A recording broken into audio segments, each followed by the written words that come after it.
Subnautica is an underwater game that throws the player into dangerous circumstances in which they must stay alive. The player quickly discovers that the game is under no circumstance trying to keep you in a comfortable position. We see the player get knocked out, and when he wakes up, his life pod is on fire, and the first scene, when he gets out of his pod, is this. As the story moves briefly across multiple biomes, the player feels more and more uncomfortable the deeper they get.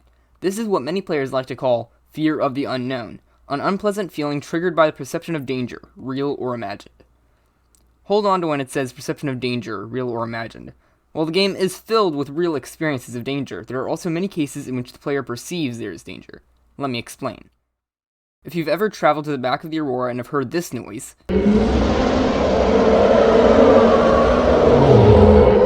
your first instinct is to freak out.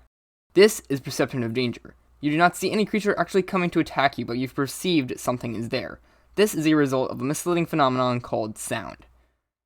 Subnautica is stuffed with sound. From random creature noises to soundtracks, all of these contribute to fear. Your fear. And this doesn't stop at creature noises either. I'm sure many of you guys are familiar with ambience. If you aren't, here's the Webster Dictionary definition. A feeling or mood associated with a particular place, person, or thing. Atmosphere. Ambience in Subnautica is a track that plays whenever you reach a certain point in the game to give off an atmosphere, feeling, or mood. Ambience in itself plays a major, and I mean major, role in Subnautica. So much in fact they must literally have a setting for it in the options menu. If you want to hear ambience for yourself, I recommend you set master volume to 100 in options, and under that leave everything off except for ambience. To give a picture of how ambience plays a role in Subnautica, imagine going into the blood kelp biome and hearing completely nothing. It's a bit awkward, right?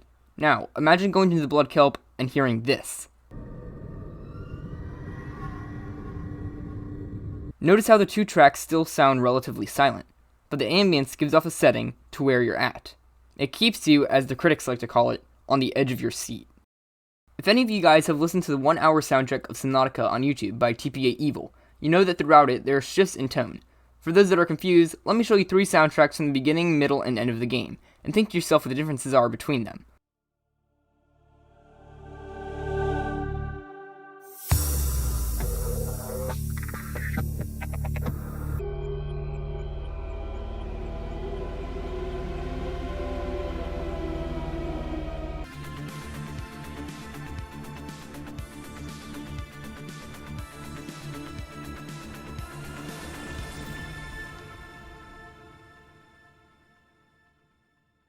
As you can see, the 3 soundtracks are quite different, yet they are from the same game. Salutation plays at the very beginning of the game the second you hop into the water, which is why it has a more calming soundtrack that encourages you to explore. Bonefields has a very mysterious on-edge approach, encouraging you to stay alert. And Liftoff, as you might have guessed, is the soundtrack used for taking off in the rocket, giving you a feeling you are nearing the end of the game as you've faced your fears in the deepest parts and have nothing left to fret. If you've ever played Subnautica for even 5 minutes, you know what the PDA is. PDA stands for Personal Digital Assistant and is used throughout your entire playthrough of the game to keep track of your inventory, blueprints, and what I'm going to be talking about in this video, audio logs. When finding old bases or crashed life pods, most of the survivors, now past presidents of the Being Alive Club. I'm afraid you're about to become the immediate past president of the Being Alive Club.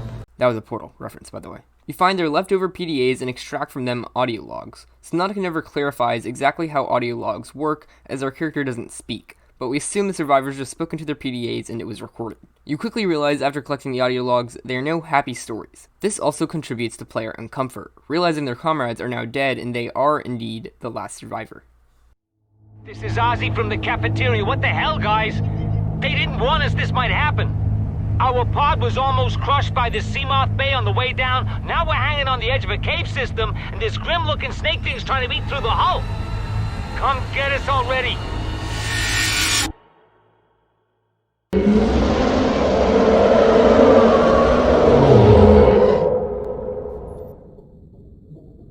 Thank you guys for watching. If you enjoyed this, be sure to hit a like, because it took me quite a while to make this. Believe it or not, I actually kind of did have fun. I'm not usually the type of guy to do scripted content, but this was a bit different. So let me know down in the comments. I'd love to hear your guys' opinions, and I'll see you guys in the next video. Ciao.